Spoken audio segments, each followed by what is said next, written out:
स्वागत है दोस्तों आपका YouTube चैनल पे।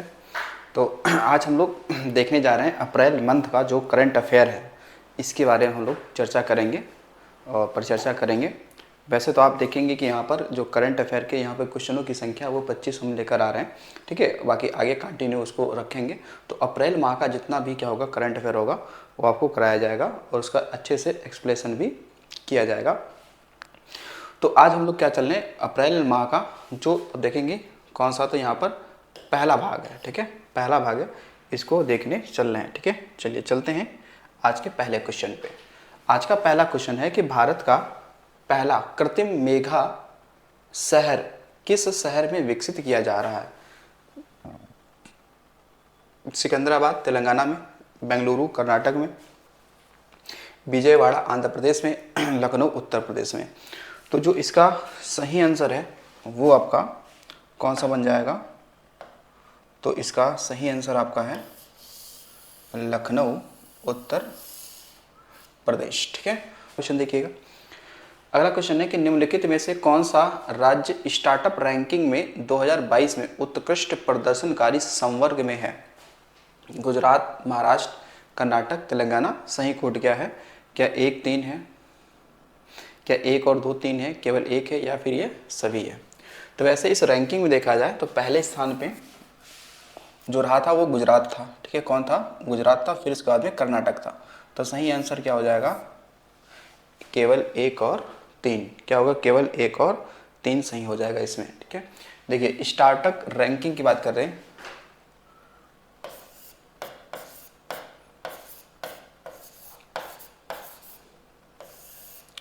स्टार्टअप जो आपकी रैंकिंग है, स्टार्टअप रैंकिंग की जो शुरुआत होती है ये होती है 2018 से। कब से होती है? 2018 से इसकी शुरुआत होती है, ठीक है। और कौन करता है? तो वाणिज्यिक एवं उद्योग मंत्रालय, ठीक है। कौन करता है ये? तो वाणिज्यिक एवं उद्योग मंत्रालय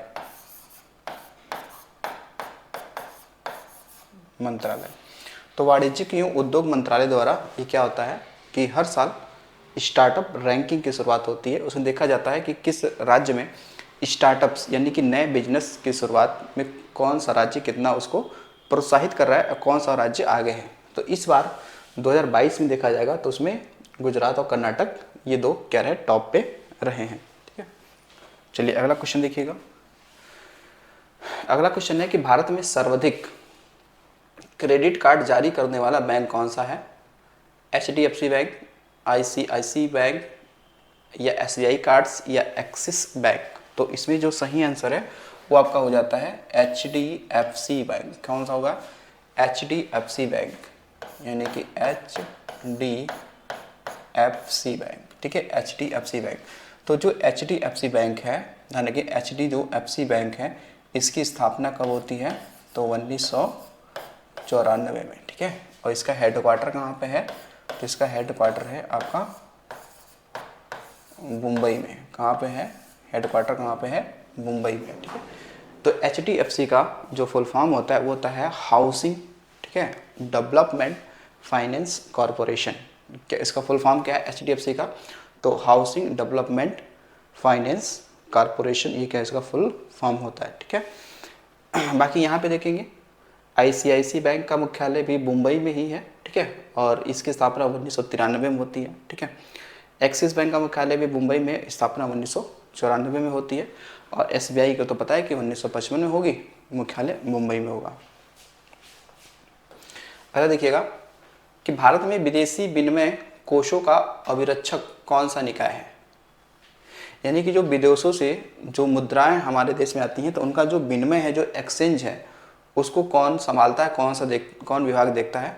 क्या वित्त मंत्रालय, भारतीय रिजर्व बैंक, भारतीय स्टेट बैंक, या भारतीय प्रतिभूतियां एवं विनिमय बोर्ड, ठीक है। इसके लिए जो जिम्मेदार है संस्था वो कौन सा है? भारतीय रिजर्व बैंक, यानी कि RBI, ठीक है। कौन जिम्मेदार है? तो RBI इसके लिए क्या है? जिम्मेदार है। तो आरबीआई की स्थापना जो हुआ है वो कब हुआ है, 1 अप्रैल 1935 को, ठीक है, 1935 को। अगर एक्ट पूछेगा किस वाले एक्ट से हुआ, तो 1934 वाले एक्ट से हुआ। किस वाले से हुआ है, 1934 वाले एक्ट से हुआ है, ठीक है। और खासकर आरबीआई की स्थापना की बात करते हैं तो यंग हिल्टन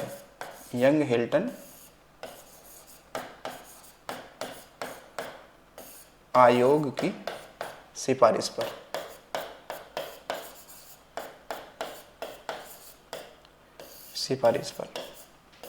तो काफ़ी ज़्यादा योगदान की बात करेंगे तो काफ़ी ज़्यादा योगदान आपके B.R. अम्बेडकर जी का भी रहा है इसमें, ठीक है।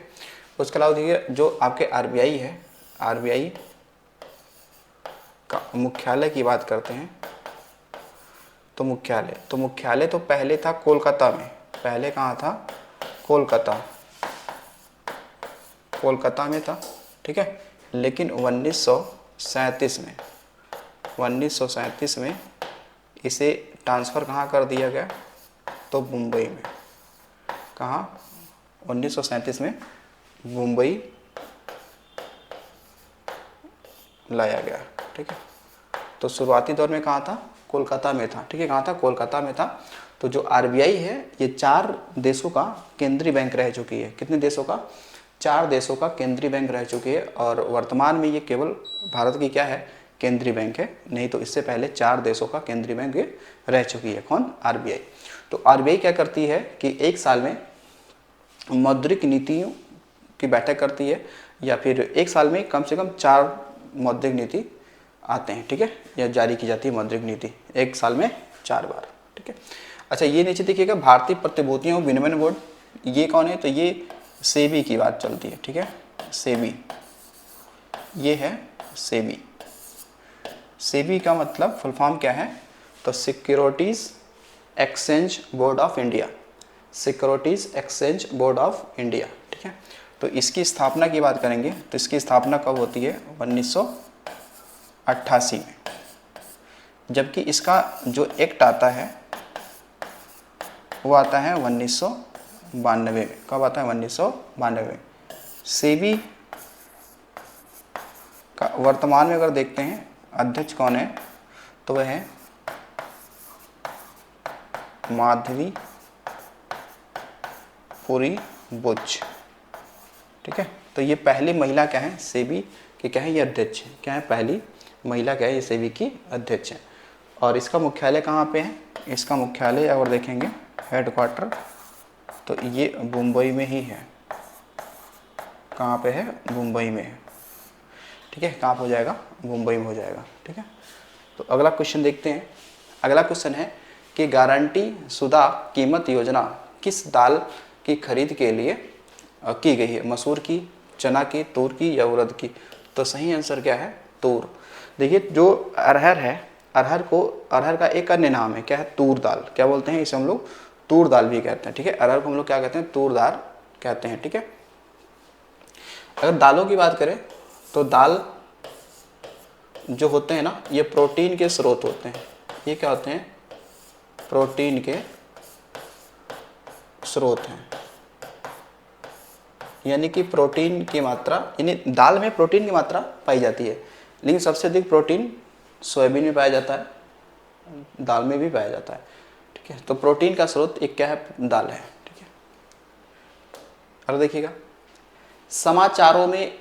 समाचारों की सुर्खियों में रहा स्वयं सिद्ध के बारे में निम्नलिखित में से कौन सा कथन सही है। पहला है, योग को लोकप्रिय बनाने की जन जागरण पहल, भारतीय स्टेट बैंक का वित्तीय उत्पाद, आयुष औषधियों के विपणन एवं एकीकृत कार्यक्रम, छोटे बच्चों को पढ़ाने की एक अभिनव तकनीकी। तो इसमें जो सही आंसर है वो आपका है कि भारतीय जो स्टेट बैंक है, एसबीआई, वो वित्तीय यानी कि फाइनेंस को कैसे वो क्या करे, उगाही करे, कैसे उत्पाद करे, उसके लिए ये एक योजना जो लाया, कौन सा, स्वयं सिद्ध योजना, ठीक है। तो भारतीय स्टेट बैंक का वित्तीय उत्पाद एक कार्यक्रम है, कौन सा, स्वयं सिद्ध योजना, ठीक है। अब देखिएगा वित्तीय वर्ष, ठीक है, वित्तीय वर्ष 2023 और 24 के द्वितीय त्रैमास यानी जुलाई से सितंबर 3 महीने के अंतर पे चालू घाटे का सकल घरेलू उत्पाद कितने प्रतिशत रहा है? ठीक है, कितने प्रतिशत इसमें रहा है? क्या वो 1% है, क्या 1.7% है, क्या 2.3% है, क्या 3.1% है? तो सही आंसर कौन सा आपका? वो है 1%। ठीक है, 1%। तो सकल घरेलू उत्पाद का कितना परसेंट है? तो वो है 1% हो जाएगा। ठीक है, बहुआयामी निर्धनता की अवधारणा किसके द्वारा विकसित की गई है? सबीना एल्काइयर एवं जेम्स फोस्टर, अमर्त्य सेन, महबूब उल हक, जीन ड्रेज। तो इसमें जो सही आंसर आपका है वो कौन सा है? अमर्त्य सेन। कौन है? अमर्त्य सेन। तो अमर्त्य सेन क्या है? एक भारतीय अर्थशास्त्री हैं। अमर्त्य सेन कौन है? तो ये भारतीय क्या है? अर्थशास्त्री हैं। ठीक है, ये क्या? भारतीय अर्थशास्त्री हैं। तो अमर्त्य सेन को, इनको नोबेल पुरस्कार मिल चुका है अर्थशास्त्र के क्षेत्र में। ठीक है ना। तो अगर बात किया जाए कि ये आपके जो अमर्त्य सेन हैं, इनको 1998 में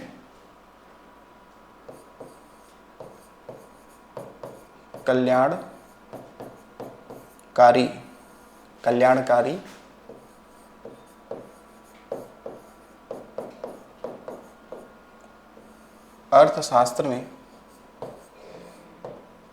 अर्थशास्त्र में नोबेल पुरस्कार मिल चुका है।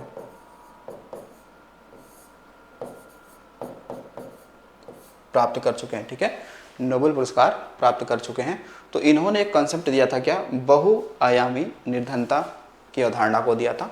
जो महबूब उल हक हैं, ये पाकिस्तान के अर्थशास्त्री हैं। ये कहाँ के हैं? पाकिस्तान के क्या हैं? अर्थशास्त्री हैं। ठीक है, अर्थशास्त्री हैं।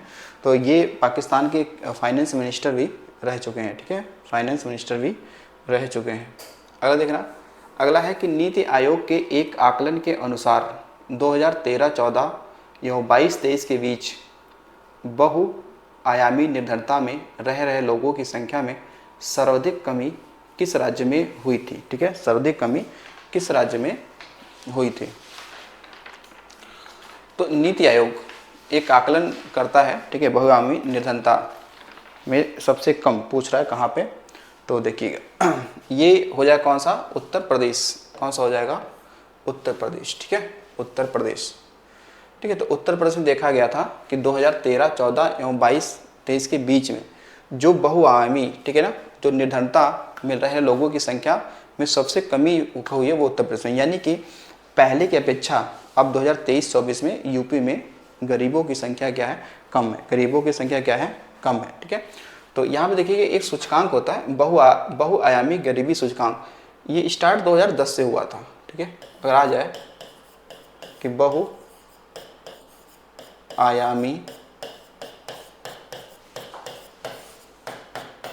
गरीबी सूचकांक, ये कब से स्टार्ट हुआ? 2010 से स्टार्ट हुआ है। ठीक है, 2010 से क्या हुआ है?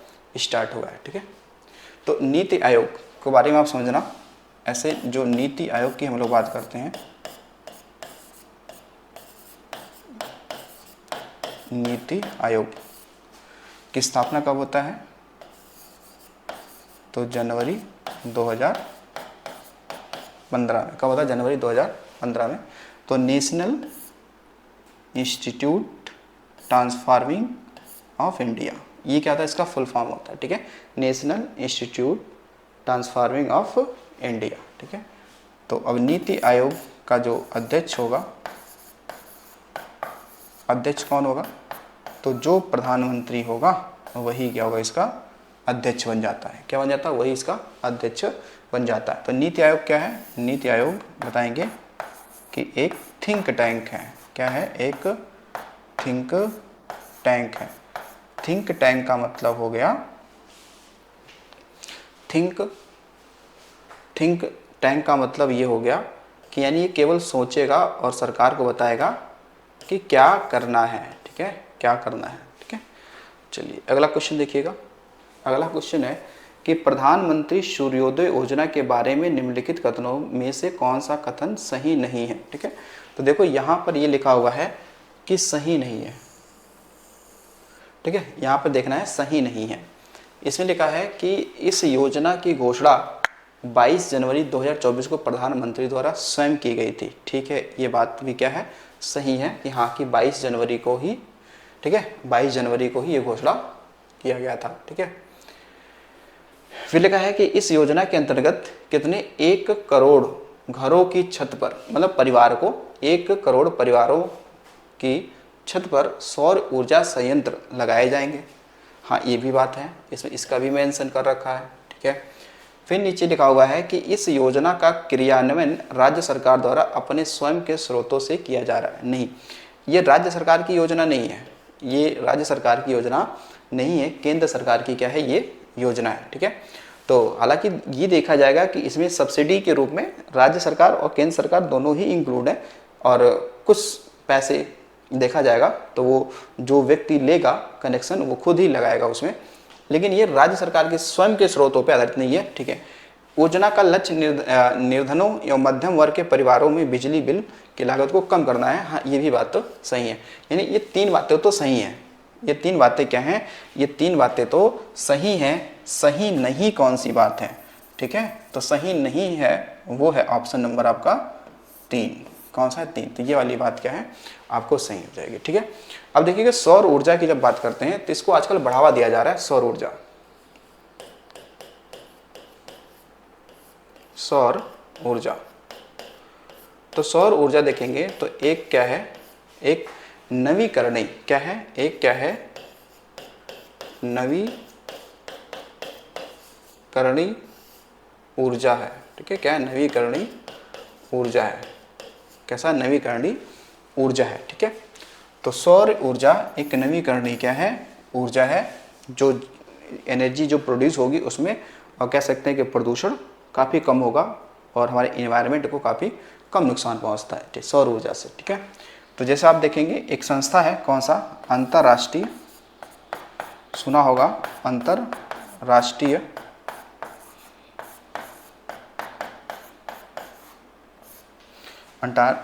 सौर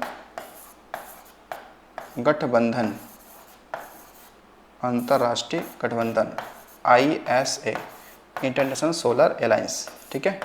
इसकी स्थापना कब हुई थी, तो 2015 में, और इसका जो हेड क्वार्टर है वो कौन सा है, तो वो कहाँ पे है, गुरुग्राम में। कहाँ पे है, गुरुग्राम में है, हरियाणा में। कहाँ पे है, हरियाणा में, ठीक है। तो प्रधानमंत्री सूर्योदय योजना, ठीक है। चलिए अगला क्वेश्चन है, snow leopard population assessment in India कार्यक्रम द्वारा आयोजित पहले जनसंख्या आकलन के अनुसार भारत में हिम तेंदुओं की सर्वाधिक संख्या किस राज्य में या किस केंद्र शासित प्रदेश में काउंट किया गया है, ठीक है, काउंट किया गया है। 4 ऑप्शन है, लद्दाख, उत्तराखंड, हिमाचल प्रदेश, सिक्किम। तो इसका जो सही आंसर है वो कौन सा है आपका, लद्दाख। यानी कि हमारे भारत में जो लद्दाख वाला हिस्सा है वहाँ पर किसकी आबादी अधिक देखी गई है, तो हिम तेंदुओं की, जिसे बोलते हैं स्नो लेपर्ड। क्या बोलते हैं, स्नो लेपर्ड करते हैं, लेपर्ड कहते हैं। तो देखिएगा एक शुरू किया गया था प्रोजेक्ट स्नो लेपर्ड, शुरू किया गया था कब, 2009 में। कब, 2009 में शुरू किया गया था स्नो लेपर्ड, ये शुरू किया गया था, ठीक है। और जो आपका लद्दाख है, लद्दाख ने अपना जो राजकीय पशु जो घोषित किया है वो स्नो लेपर्ड ही है, ठीक है। लद्दाख ने घोषित किया है किसका राजकीय पशु, तो स्नो लेपर्ड को ही क्या किया है, घोषित किया गया है। उसके अतिरिक्त देखिएगा एक सवाल आपसे ये बनेगा कि अभी हाल ही फिलहाल में किस देश ने अपना राष्ट्रीय चिन्ह स्नो लेपर्ड यानी हिम तेंदुआ को घोषित किया गया है, तो वो देखिएगा वो देश कौन है, तो किर्गिस्तान। किर्गिस्तान ने अपना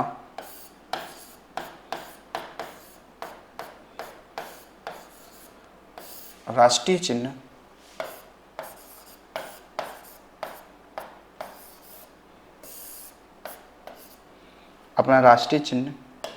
किसे घोषित किया गया है, किसे घोषित किया है, तो वह है हिम तेंदुआ।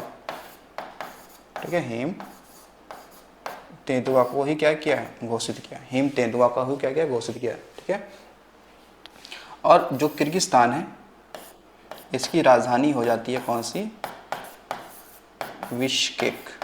कौन सी हो जाती है राजधानी, बिश्केक। किर्गिस्तान कहाँ पे है, तो ये मध्य एशिया का क्या है, देश है। ये क्या, मध्य एशिया का देश हो जाता है। ठीक है, मध्य एशिया का देश हो जाता है।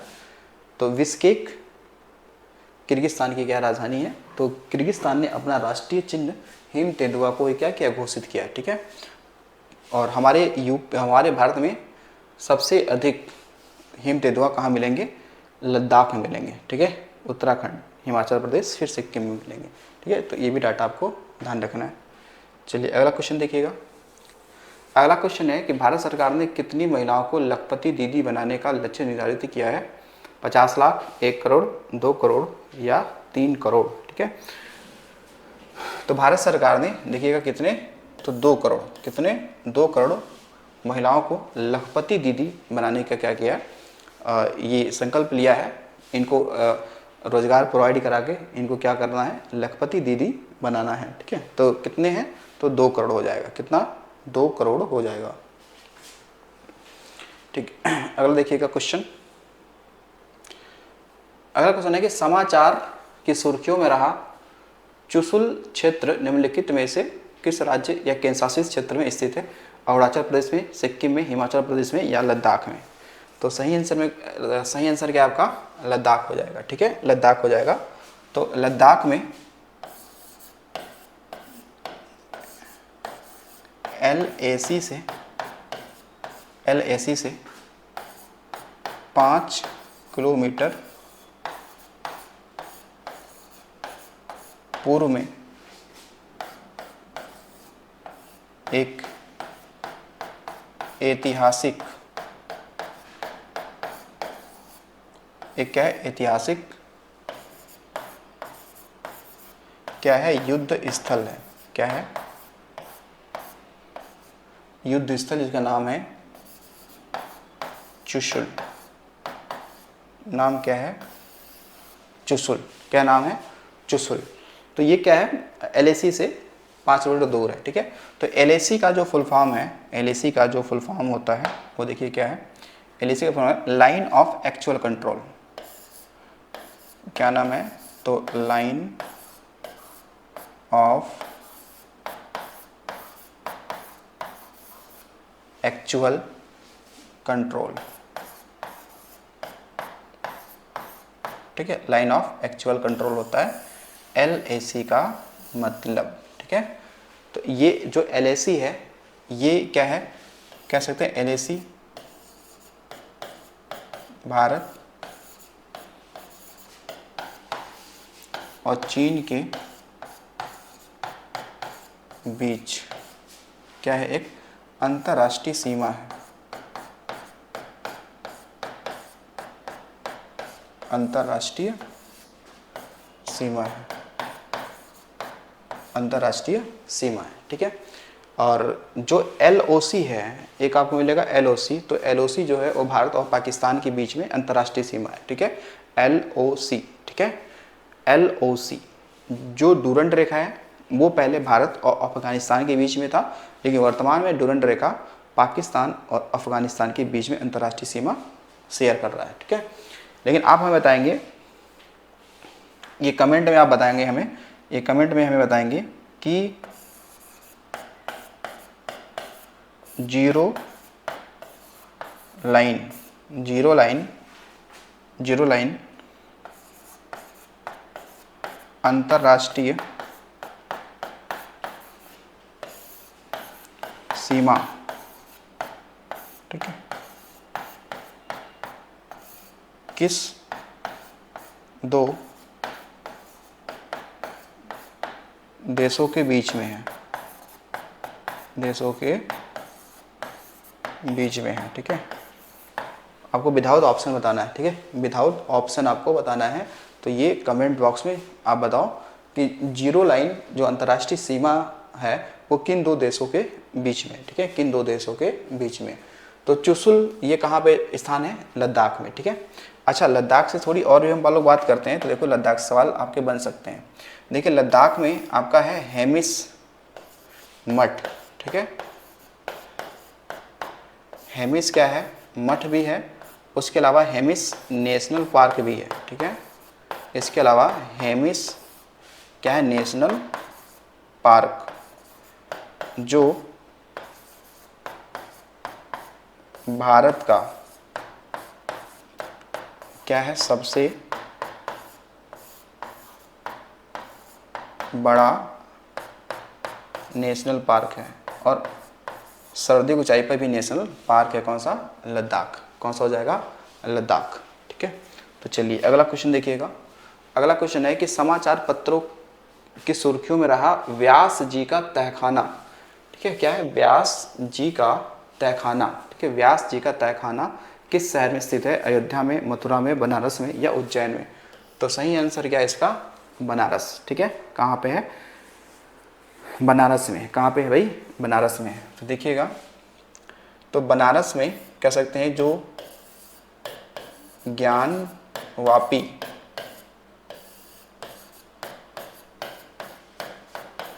परिसर के दक्षिणी छोर पर, दक्षिणी छोर पर, ठीक है, दक्षिणी छोर पर ये है व्यास जी का तहखाना, ठीक है। तो व्यास जी के तहखाना कहाँ है, तो जो ज्ञानवापी परिसर है उसके दक्षिणी छोर पर स्थित है, ठीक है। और ज्ञानवापी परिसर है कहाँ पे, तो वह है बनारस में। कहाँ पे है, बनारस में स्थित है, ठीक है। इसके अलावा देखिएगा, बनारस में बात करते हैं तो यहाँ पर एशिया की सबसे बड़ी, एशिया की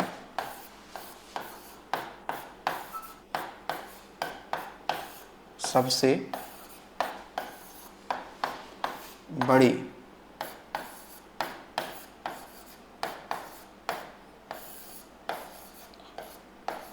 कोयला मंडी लगती है, ठीक है, कोयला मंडी। तो एशिया की सबसे बड़ी कोयला मंडी कहाँ लगती है, तो बनारस में ही लगती है, ठीक है, बनारस में ही लगती है। इसके अलावा बनारस की बात करें तो एशिया का ये क्या है, प्राचीनतम, ठीक है, प्राचीनतम, ठीक है, ये क्या है, जीवंत नगर है, प्राचीनतम जीवंत नगर है, ठीक है। ये प्राचीन समय से ये नगर अब भी अस्तित्व में है। पहले काशी कहलाता था, आज बनारस कहला रहा है, ठीक है। तो ये प्राचीनतम हो जाएगा, ठीक है। बनारस में ही देखिएगा, बनारस में ही आपको मिलेगा स्वर वेद मंदिर। यहाँ क्या मिलेगा, स्वर वेद मंदिर। तो जो स्वर वेद मंदिर है, ठीक है, ये एक क्या है, कह सकते हैं कि एक प्रकार का मेडिटेशन सेंटर ये है, ठीक है, मेडिटेशन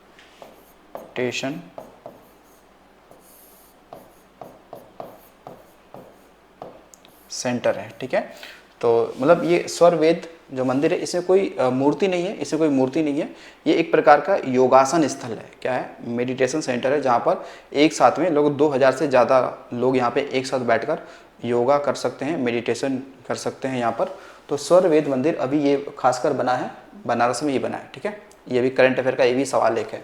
उसके अलावा बनारस में ही एक अंतर्राष्ट्रीय स्तर का क्रिकेट स्टेडियम बनाया जा रहा है, ठीक है, जो भारत का तीसरा सबसे बड़ा क्रिकेट स्टेडियम होगा, ठीक है।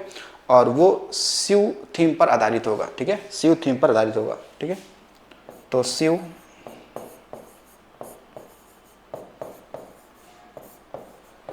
थीम पर आधारित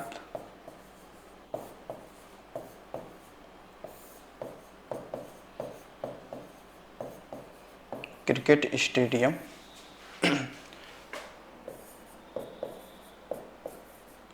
बनाया जा रहा है। ठीक है, तो ये बनाया जा रहा है, अभी बना नहीं है, ये बनाया जा रहा है। ठीक है, शिव थीम पर क्या होगा, आधारित होगा। ठीक है, उज्जैन देखा जाएगा तो उज्जैन जो है वो क्षिप्रा नदी के किनारे है। किस नदी के किनारे है, क्षिप्रा नदी के किनारे है। ठीक है, और महाकालेश्वर मंदिर यहीं पे है,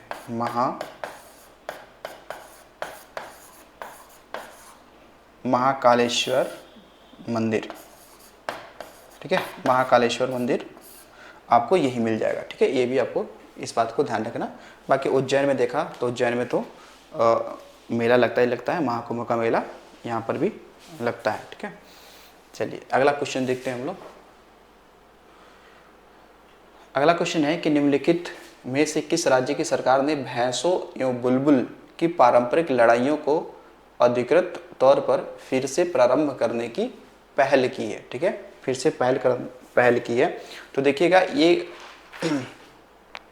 खासकर अगर बात करते हैं इसमें, तो ये राज्य कौन सा होगा, राज्य तो वैसे असम है। ठीक है ना, असम में। तो ये जो सुप्रीम कोर्ट है, जो सुप्रीम कोर्ट ने क्या किया था, 2014 में इस खेल को क्या कर दिया था, बंद कर दिया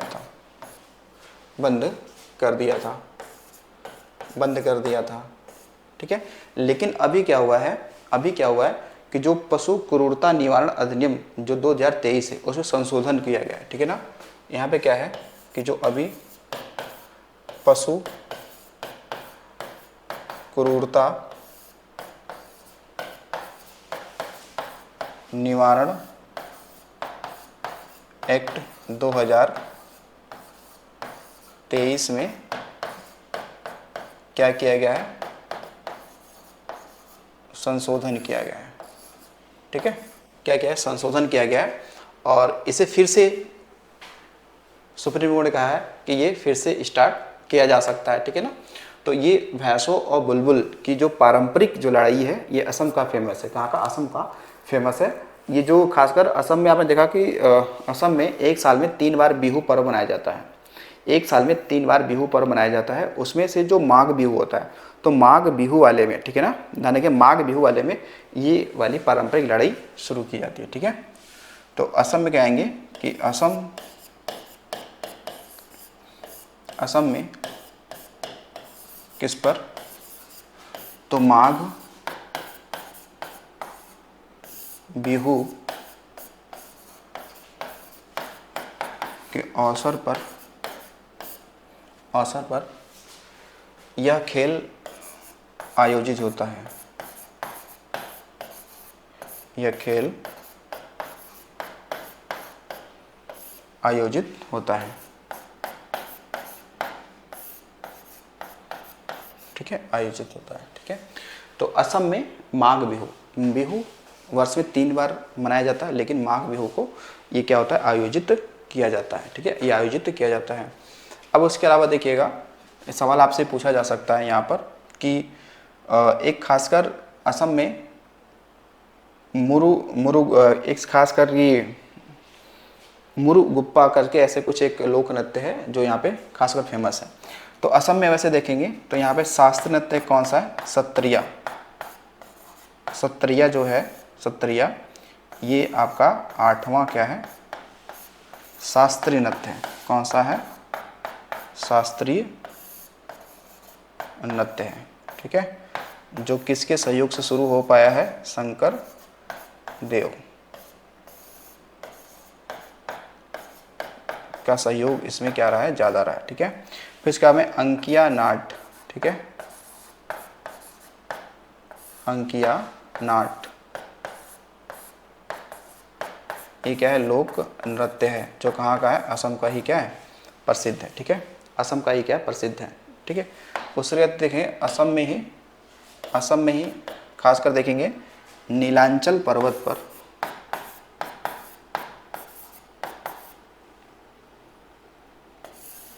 नीलांचल पर्वत पर कामाख्या देवी मंदिर है। कौन सा है? कामाख्या देवी मंदिर में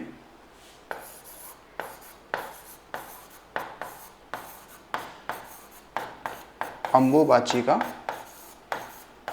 मेला लगता है। बड़ी ही प्रसिद्ध मेला है, ठीक है, अम्बुबाची का मेला लगता है, ठीक है। लेकिन उसके अलावा देखेंगे तो असम में ही आपको, असम में ही मिलेगा माजुली द्वीप, ठीक है, जो कि क्या है, एक नदी द्वीप है, ब्रह्मपुत्र नदी पर है। तो विश्व का सबसे बड़ा नदी द्वीप कौन सा है? वो है माजुली। तो माजुली क्या है? ये सबसे बड़ा नदी द्वीप है, ठीक है। माजुली द्वीप क्या सबसे बड़ा नदी द्वीप है। अच्छा, इसके अलावा देखिएगा कि कोई और भी क्या है, कोई और भी खेल क्या है, खेल है क्या जो संबंध रखता होगा किससे? पशुओं से। आपने देखा होगा एक आपका खेल होता है जल्लीकट्टू, ठीक है। जल्लीकट्टू एक खेल होता है जो खासकर बैलों से संबंधित रहता है। वो पोंगल पर्व किया जाता है, और पोंगल पर्व कहाँ मनाया जाता है? तो मनाया जाता है आपका तमिलनाडु में, ठीक है। चलिए यहाँ पे देख ही लेते हैं उसको, ठीक है। तो यहाँ आप देखिएगा एक होता है जल्ली कट्टू खेल। तो ये खेल संबंध किससे रखता है? बैलों से, ठीक है, बैलों से संबंध रखता है। ये कब होता है? तो पोंगल पर्व पर, पोंगल पर्व पर होता है, ठीक है। कहाँ पर? तमिलनाडु में, ठीक है, तमिलनाडु में होता है, ठीक है। तो इससे बात चल रहा था, तमिलनाडु में भी इस पर बात चल रहा था कि जो पोंगल पर्व है, ये तमिलनाडु में क्या पोंगल पर्व जो है ये तमिलनाडु में होता है। जल्लीकट्टू खेल इस पर आयोजित किया जाता है, ठीक है। इसके अलावा एक होता है भैंसों का दौड़, ठीक है, भैंसों का दौड़ प्रतियोगिता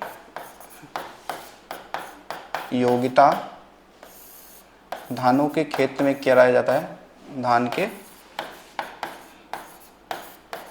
खेत में कराया जाता है, ठीक है। ये कहाँ का फेमस है? तो वो है कर्नाटक का। कहाँ का है? कर्नाटक में, ठीक है। भैंसों का दौड़ प्रतियोगिता धान के खेत में होता है, वो कर्नाटक में, ठीक है। चलिए तो देखेंगे अगला क्वेश्चन आपका क्या है। अगला क्वेश्चन है कि निम्न में से कौन सा राज्य समूह संवर्धित पार्वती काली सिंध चंबल ERCP लिंक परियोजना का हिस्सा है? मध्य प्रदेश, राजस्थान, मध्य प्रदेश, उत्तर प्रदेश, राजस्थान, उत्तर प्रदेश, हरियाणा और मध्य प्रदेश। तो ये योजना चल रहा है किसका? तो ये चल रहा है आपका मध्य प्रदेश और राजस्थान का। कहाँ चल रहा है? मध्य प्रदेश और राजस्थान का। ये क्या है? लिंक परियोजना है। क्या है? लिंक परियोजना है। आपने सुना होगा कि नदियों के सूखने के कारण एक दूसरे नदियों को क्या किया जा रहा है? आपस में लिंक किया जा रहा है, जिसे हम लोग कहते हैं नदी जोड़ो परियोजना। जैसे कि भारत की पहली नदी जोड़ो परियोजना के तहत किन दो नदियों को आपस में जोड़ा गया था? तो केन और बेतवा को आपस में जोड़ा गया था। किसे? केन और बेतवा को आपस में जोड़ा गया था, ठीक है। तो इसमें कौन हो जाएगा? मध्य प्रदेश और राजस्थान इसमें क्या हो जाएगा? सही हो जाएगा, ठीक है। चलिए अगला क्वेश्चन देखिएगा। अगला क्वेश्चन है कि हाल ही में चुनाव आयोग ने किसके साथ मिलकर मेरा पहला वोट देने के लिए अभियान शुरू किया गया है?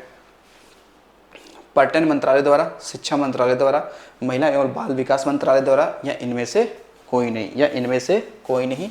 सही आंसर क्या है आपका? तो शिक्षा मंत्रालय, ठीक है, शिक्षा मंत्रालय। तो इस समय शिक्षा मंत्री कौन है अगर बात करें तो? शिक्षा मंत्री कौन है?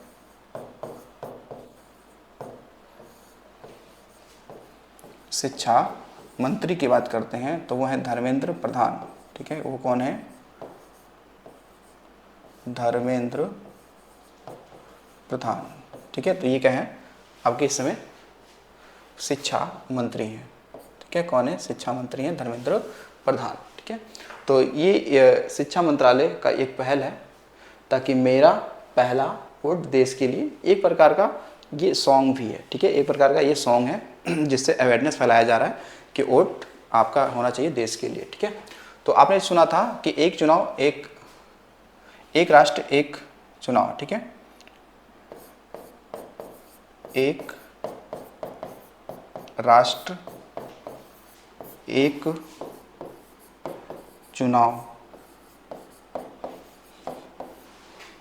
जो समिति बनी थी,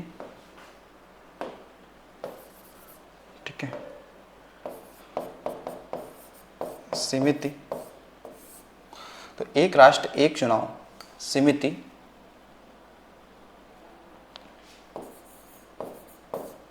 पूर्व राष्ट्रपति रामनाथ कोविंद की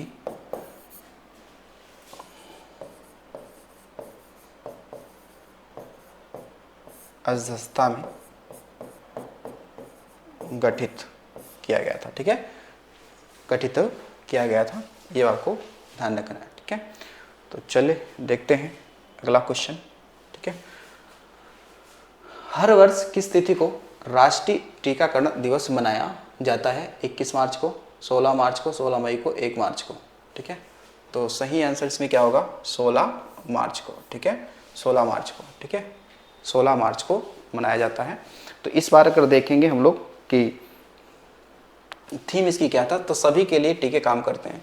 तो इस बार 2024 में इसकी थीम की अगर बात करते हैं तो थीम था कि टीके जो हैं वो सभी के लिए काम करते हैं।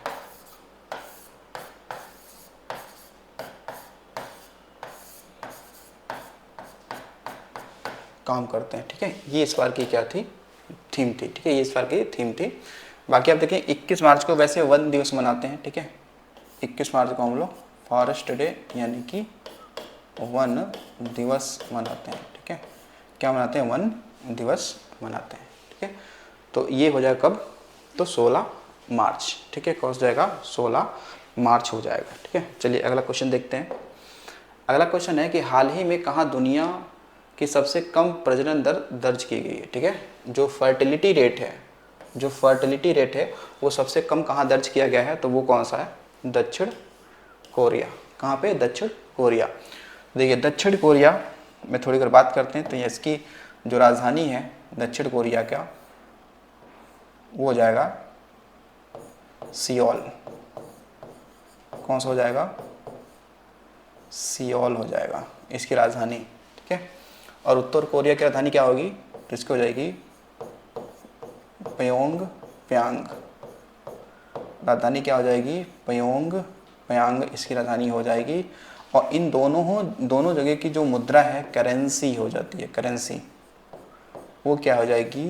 वॉन, ठीक है, कौन सा हो जाएगी? वॉन। तो ये मुद्रा चलती है दोनों जगह, ठीक है, उत्तर कोरिया व दक्षिण कोरिया में मुद्रा चलती है क्या? वॉन चलती है, ठीक है, वॉन चलती है। दक्षिण कोरिया की ही एक क्या है कंपनी है? सैमसंग कंपनी, ठीक है, सैमसंग कंपनी। ये कहाँ की है? तो वो दक्षिण कोरिया की है। कहाँ की है? दक्षिण कोरिया की है, ठीक है। उसके अलावा देखिएगा मालदीव, ठीक है, तो मालदीव तो ये क्या है? भारत का एक पड़ोसी जलीय सीमा लगाने वाला क्या है? देश है, ठीक है। तो विश्व में सर्वाधिक अगर देखा जाए कि सर्वाधिक प्रजनन दर किस देश में है?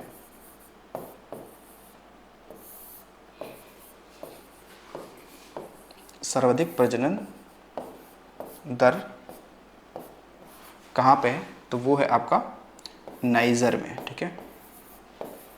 कहाँ पे है?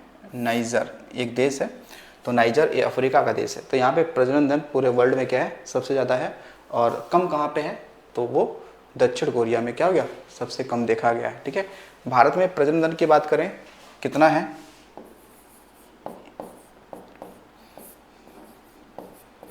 भारत में प्रजनन दर कितना है?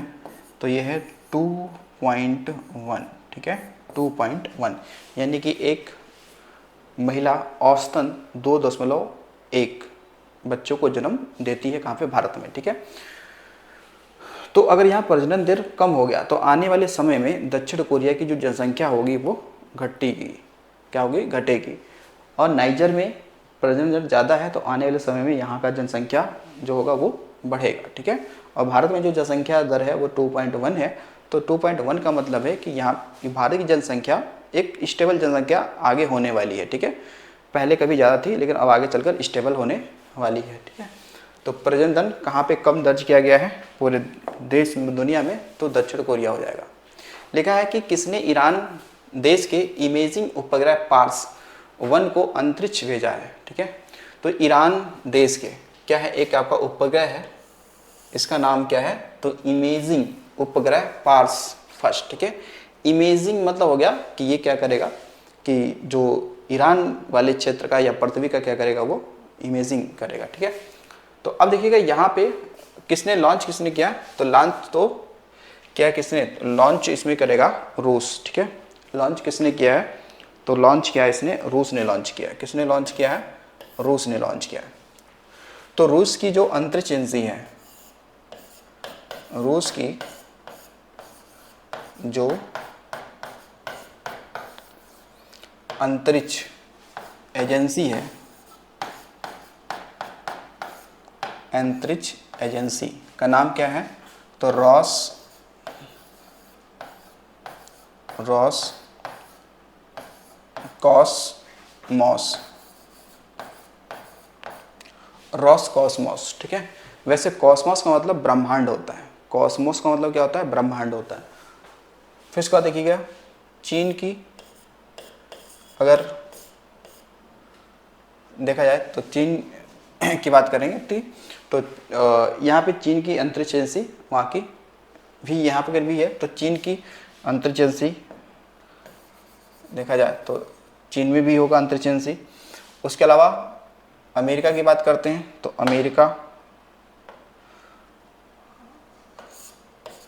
अमेरिका की अंतरिक्ष एजेंसी का नाम क्या है,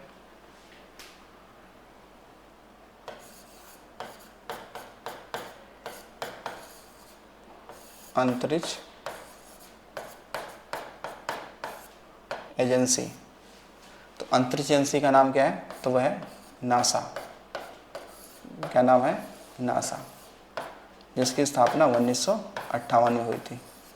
कब, 1958 में हुई थी, नासा यानी कि नेशनल एडमिनिस्ट्रेशन स्पेस एजेंसी, ये क्या इसका नाम है। तो ईरान का ये उपग्रह जो है इमेजिंग उपग्रह पार्स 1 को किसने लॉन्च किया है, रूस ने लॉन्च किया है। किसने किया है, रूस ने लॉन्च किया है। देखिए अब देखिए जो सऊदी अरब की देखेंगे तो ये खाड़ी देश है, ठीक है, खाड़ी देश है, ठीक है। तो ज़रा हमें कमेंट में भाई आप बताएंगे, ठीक है, कमेंट बॉक्स में, ठीक है, कमेंट बॉक्स में हमें आप ये बताएंगे कि अभी हाल ही फिलहाल में किस देश में कृत्रिम वर्षा की वजह से, क्या कृत्रिम वर्षा की वजह से वहाँ पर बाढ़ की स्थिति बन गई थी। क्या बन गई थी, बाढ़ की स्थिति बन गई थी। ये कमेंट बॉक्स में हमें आप ज़रूर बताइएगा, ठीक है। तो चले चलते हैं अगले क्वेश्चन की तरफ।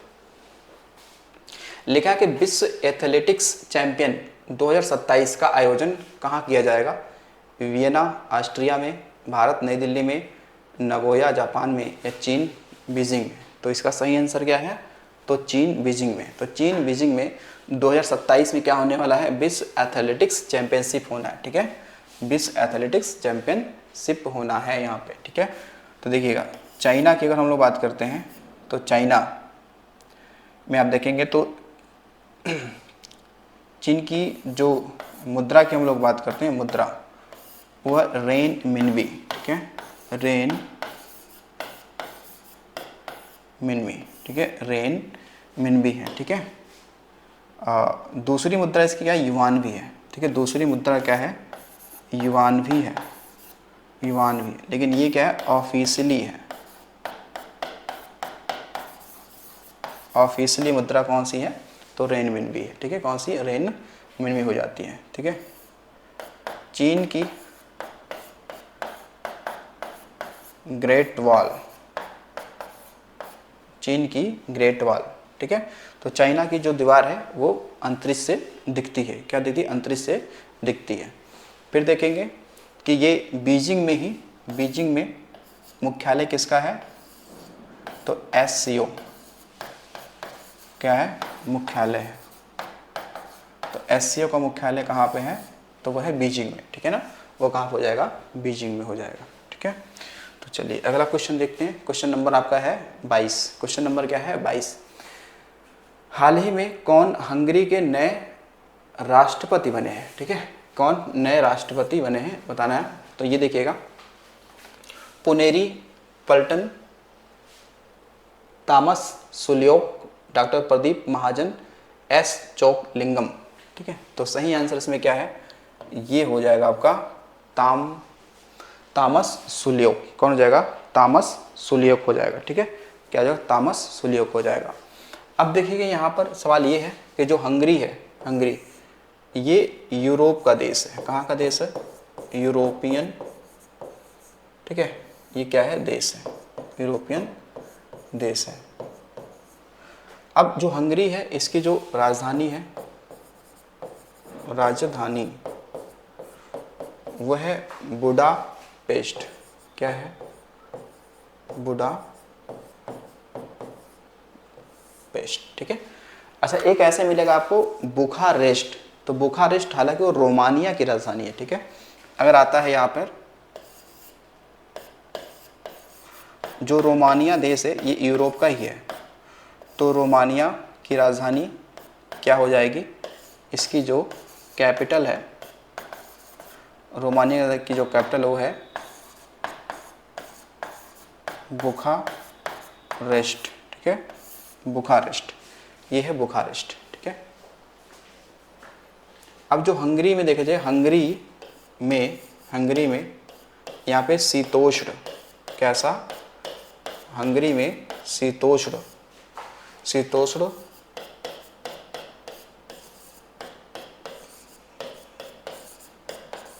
घास का मैदान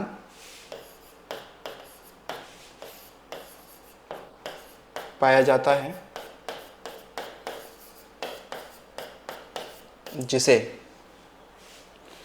क्या कहते हैं, पुस्ताज कहते हैं, जिसे हम लोग पुस्ताज कहते हैं। तो अगर आ जाता है कि पुस्ताज घास का मैदान कहाँ पाया जाता है, तो ये हंगरी में पाया जाता है। कहाँ पे पाया जाता है, हंगरी में पाया जाता है। और किस प्रकार का घास का मैदान है, तो शीतोष्ण है। कैसा है, शीतोष्ण है। शीतोष्ण का मतलब हो गया शीत और उष्ण वाला, क्योंकि घास के मैदान दो प्रकार के होते हैं, एक उष्णकटिबंधीय वाला और एक शीतोष्ण वाला। तो यहाँ पे कौन मिलेगा, शीतोष्ण वाला पाया जाएगा, ठीक है। हंगरी जो है वो डेन्यूब नदी के किनारे स्थित है, ठीक है। डेन्यूब नदी के किनारे स्थित है। मुख्यमंत्री महिला सम्मान योजना किस राज्य या केंद्र शासित प्रदेश में शुरू की जाएगी, ठीक है, शुरू की जाएगी। तो जरा बताओ इसमें कहाँ शुरू किया जाएगा, मुख्यमंत्री महिला सम्मान योजना, ठीक है। तो ये खासकर अगर देखा जाएगा तो ये तो दिल्ली का है भाई। कहाँ का है, ये तो दिल्ली का है, मुख्यमंत्री महिला सम्मान योजना, ठीक है, ठीक है। तो इसमें क्या होगा, इस योजना में क्या होगा, इस योजना में ये बताया गया है, इस योजना में बताया गया है कि 18 वर्ष या इससे अधिक उम्र की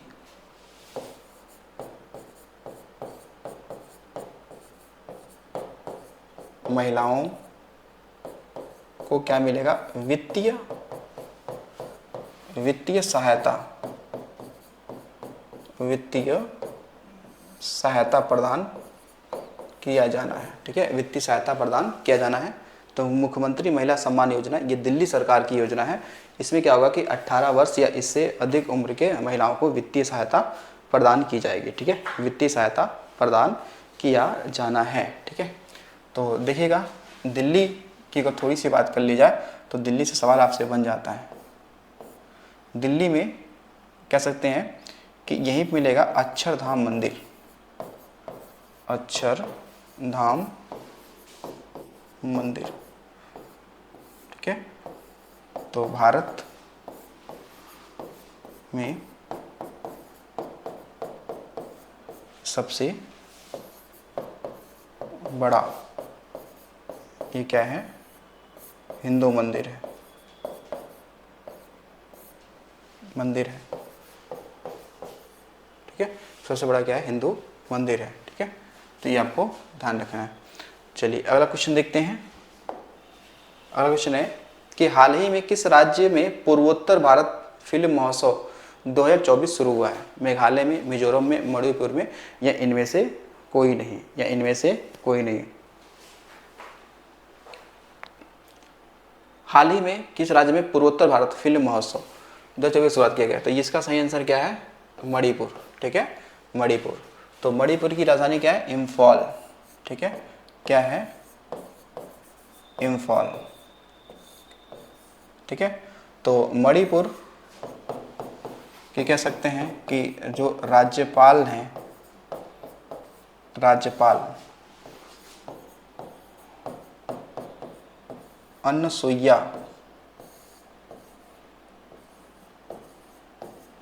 उइके द्वारा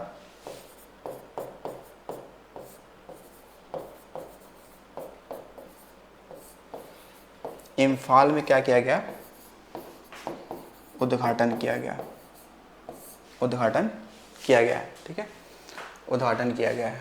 तो पूर्वोत्तर भारत फिल्म महोत्सव 2024 कहाँ शुरू हुआ है, मणिपुर में, ठीक है। अब देखिएगा मणिपुर में ही, मणिपुर में आपको पाया जाता है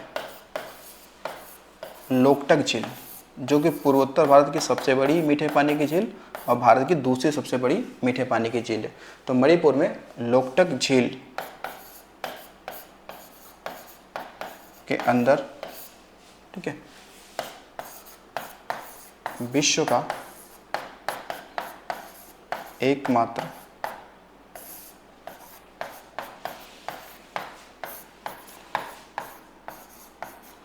तैरता हुआ केबुल लामजाओ, केबुल लामजाओ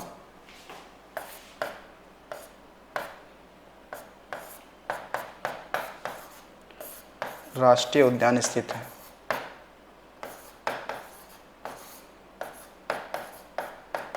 राष्ट्रीय उद्यान स्थित है, ठीक है। तो जो संघाई हिरण है, संघाई हिरण, जिसे डांसिंग डियर भी कहते हैं, तो संघाई हिरण ये मणिपुर का क्या है, तो ये मणिपुर का राजकीय पशु है। क्या है, राजकीय पशु है। क्या हो जाएगा, ये राजकीय पशु हो जाएगा मणिपुर का, ठीक है। तो ये आपको ये भी ध्यान रखना है। फिर चलिए अगला क्वेश्चन देखते हैं, और आज का भाई ये क्या होगा, लास्ट क्वेश्चन होगा। भारत के प्रथम ग्रीन हाइड्रोजन पार्क, ठीक है, ये तो बहुत ही मोस्ट ही सवाल है आपके एग्जाम के लिए, बहुत इंपॉर्टेंट है। भारत के प्रथम ग्रीन हाइड्रोजन पार्क का उद्घाटन कहाँ किया गया है, ठीक है। हिसार हरियाणा में, पानीपत हरियाणा में, फरीदाबाद हरियाणा में, इनमें से कोई नहीं। तो इसका जो सही आंसर है वो हो जाएगा कौन सा, हिसार हरियाणा में। तो ये क्या है, ग्रीन हाइड्रोजन पार्क है। कैसा ग्रीन हाइड्रोजन पार्क है, जो इन्वायरमेंट से काफ़ी अनुकूल होगा, ठीक है। तो ये हिसार हरियाणा में है, ठीक है भैया, ध्यान रखिएगा। जो पानीपत है, पानीपत को बुनकरों का शहर कहते हैं, ठीक है। पानीपत को ध्यान रखना, जो पानीपत है इसे हम लोग बुनकरों का शहर कहते हैं, बुनकरों का इसे शहर कहते हैं, ठीक है, बुनकरों का शहर कहते हैं। बाकी पानीपत के ही आपके कौन है, नीरज चोपड़ा है, जो भाला फेंक यानी कि जेवेलियन थ्रो से संबंध रखते हैं, पानीपत, ठीक है, पानीपत के ही है, ठीक है। फरीदाबाद, आपने सुना होगा कि फरीदाबाद में एक अंतर्राष्ट्रीय सूरज कुंड मेला लगता है, ठीक है। कहाँ पर, फरीदाबाद में ही, देखो फरीदाबाद में ही अंतर्राष्ट्रीय